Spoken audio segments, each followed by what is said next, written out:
Hello guys, welcome back to my channel Binary Pry, and today I am going to share you the latest update regarding TCS Smart and Ignite TCS NQT and what are the documents that are required in TCS background verification, which document are used instead of birth affidavit, birth certificate, is passport is mandatory or not. So let's continue this video. Let's move ahead to the main point. So firstly I will show you some screenshot so that shows the latest update regarding these TCS. So let's move ahead.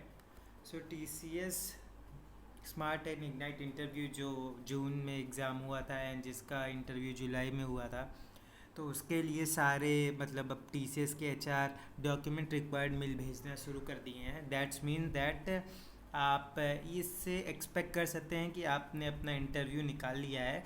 Now H R will check that you are eligible to come in T C S और not.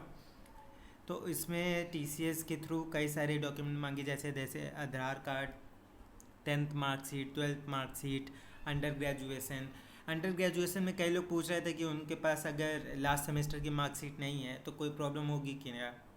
तो कोई भी problem नहीं होती last semester की marksheet में. बस आपको मेल इस मेल को रिप्लाई करते वक्त मतलब डॉक्यूमेंट सबमिट करते वक्त आपको मेल में लिख देना है कि अभी तक मेरी लास्ट सेमेस्टर की मार्कशीट नहीं रिलीज़ हुई है, तो उनको समझ में आ जाता है.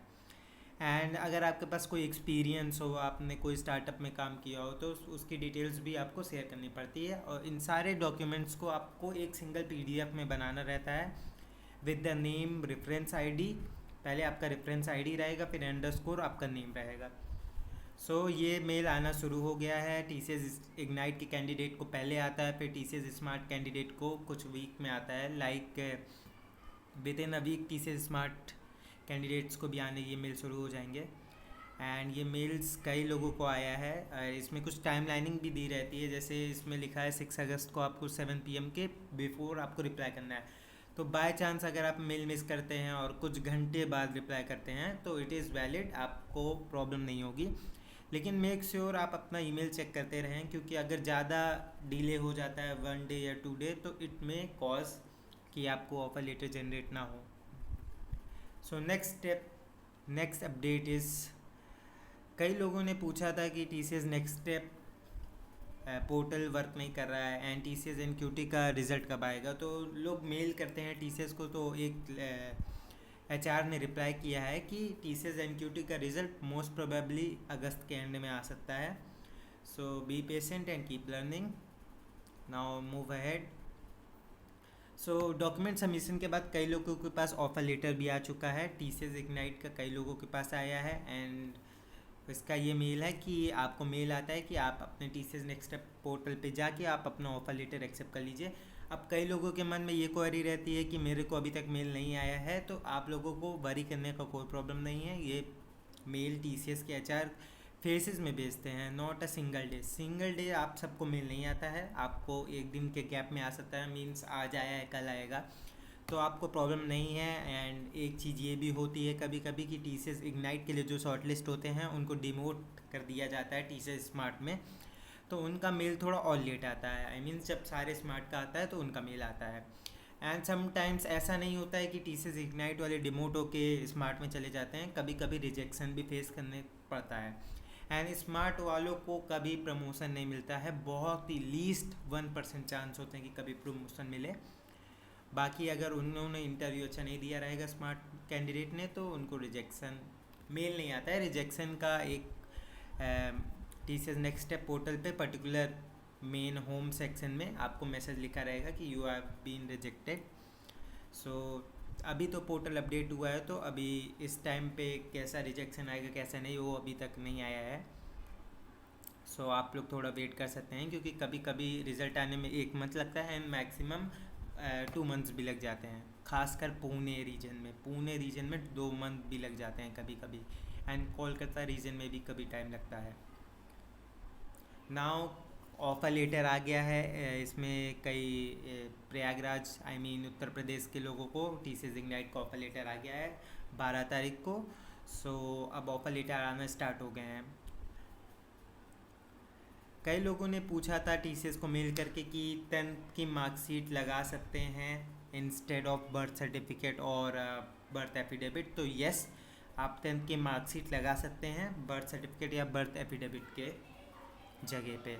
एंड इसमें ये भी पूछा है कि पासपोर्ट इज़ मैंडेटरी और नॉट, तो पासपोर्ट एक मैंडेटरी डॉक्यूमेंट है। अगर आपके पास पासपोर्ट इन हैंड नहीं है तो आप अपना एक एप्लीकेशन रिसिप्ट भी लगा सकते हैं, that is also fine, but at the time of joining आपको पासपोर्ट होना ही चाहिए। नेक्स्ट थिंग, कई लोग पूछते हैं कि TCS next step background verification में डॉक्यूमेंट्स अपलोड करते वक्त हमको सिर्फ सेव करके रखना है, मतलब अपलोड और सेव करके रखना है, या सबमिट करना है। तो इसमें ये मैं स्क्रीनशॉट इसलिए लगाया हूँ ताकि आप लोगों को पता चल पाए कि आप अपने सारे डॉक्यूमेंट सबमिट कर सकते हैं अगर हो, except NSR E card, medical certificate and non criminal affidavit. इसके बिना सारे डॉक्यूमेंट्स हैं तो आप अपना सबमिट कर सकते हैं, और उसके बाद ज्वाइनिंग लेटर जनरेट होता है, देन ये अप्रूवल और रिजेक्ट होता है। ये इसका ये मतलब है कि आपको दोबारा मौका मिलता है अपने डॉक्यूमेंट्स अपलोड करने को अगर रिजेक्ट हो जाते हैं तो। एंड बाकी 3 डॉक्यूमेंट्स को भी लिंक एक्टिव होती है आपके 15 days prior to your joining date. This is track my application. इसमें 17 सितंबर 2024 को रजिस्ट्रेशन हुआ था, एप्लीकेशन अप्रैल में आया था, फिर बैच स्टेटस आया, फिर इंटरव्यू हुआ, फिर ऑफर लेटर जनरेट हुआ था 24 मई को, फिर 25 मई को ऑफर लेटर एक्सेप्ट किया गया, फिर 26 मई को ILP एलिजिबल हुए, एंड फिर ILP शेड्यूल हुआ। इसका मतलब ILP शेड्यूल होने का ये मतलब होता है कि आपका joining letter within a day आ जाएगा। नेक्स्ट थिंग आप देख सकते हैं, ILP शेड्यूल होने के बाद ज्वाइनिंग लेटर जनरेट होता है। ज्वाइनिंग लेटर के पहले आपको एक सर्वे भी आता है कि आप अवेलेबल हैं ज्वाइनिंग करने के लिए कि नहीं। अगर आपको पोस्टपोन करना है तो वो भी ऑप्शन रहता है, लेकिन पोस्टपोन करने से आपको ज्वाइनिंग लेटर फिर बहुत डिले होता है। एक कैंडिडेट था, उसको स्मार्ट का कैंडिडेट था, उसको हैदराबाद में ज्वाइनिंग मिली है, तो इसका मतलब नॉर्थ के रीजन वाले को ज्वाइनिंग लेटर जनरेट हो रहा है। एंड आज के दिन भी ज्वाइनिंग लेटर आया है नॉर्थ के कैंडिडेट को for the Noida location. This location आज भी आया है ज्वाइनिंग लेटर। सो अभी आप देख सकते हैं आज 16 अगस्त है एंड 28 को ज्वाइनिंग है, तो आप देख सकते हैं 10 डेज़ के पहले भी ज्वाइनिंग लेटर कभी कभी जनरेट हो जाता है। And some NQT guys ask to TCS employ की रिज़ल्ट कब आ सकता है, तो TCS वालों ने बताया है कि आप वेट कर सकते हैं एंड ऑफ दिस मंथ, मतलब अगस्त के एंड में, और मोस्ट प्रोबेबली कि सितंबर के स्टार्टिंग में आप लोगों का रिजल्ट आ सकता है जिन्होंने मई में इंटरव्यू दिया था। So these are the update and let me go to TCS next step portal to tell you what are the documents that are required in TCS background verification. TCS next step portal पे login करने के बाद आपको home section दिखता है, उसके बाद application form, फिर ऑफर लेटर आप एक्सेप्ट कर चुके होंगे, फिर ट्रैक माई एप्लीकेशन, फिर ILP कॉर्नर, फिर बैकग्राउंड चेक। तो बैकग्राउंड चेक आपका ऑफर लेटर के विद इन अ डे ये पोर्टल और ये सेक्शन ओपन हो जाता है डॉक्यूमेंट्स अपलोड करने के लिए। तो सबसे पहले आपको एक बैकग्राउंड फॉर्म भरना रहता है जिसमें आपको कई सारी अपनी एजुकेशन डिटेल, रेफरेंस वगैरह देना रहता है। तो ये फॉर्म आप कभी भी एडिट कर सकते हैं, like it is not that thing कि आप बाद में एडिट नहीं कर सकते हैं, आपको इसको सबमिट करने के बाद भी एडिट करने का ऑप्शन मिल सकता है। एंड फिर आप बैकग्राउंड डॉक्यूमेंटेशन पे जाते हैं, तो इस पर आपको जाने के बाद इसमें कई सारे चीज़ लिखा रहता है, और इसमें ये भी लिखा है कि आपको ये 3 डॉक्यूमेंट्स अपलोड करने के लिए लिंक एक्टिव होती है 15 डेज़ पहले ज्वाइनिंग के लेटर के। इसमें डॉक्यूमेंट्स में लिखा है NSR ई कार्ड जो 15 डेज़ पहले ही आपको सबमिट करना है, बर्थ सर्टिफिकेट या बर्थ एफिडेविट, यहाँ पे आप 10th का मार्कशीट भी लगा सकते हैं अगर आपके पास बर्थ सर्टिफिकेट या बर्थ एफिडेविट ना हो तो।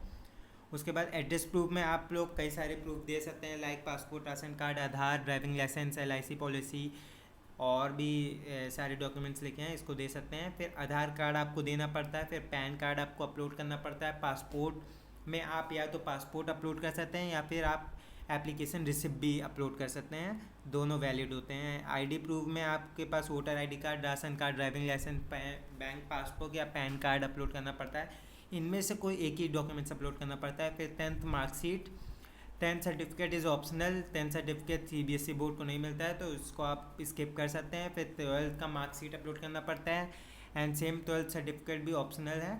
फिर आपको ग्रेजुएट मार्कशीट में सारे मार्कशीट अपलोड करनी पड़ती है, first semester two last semester.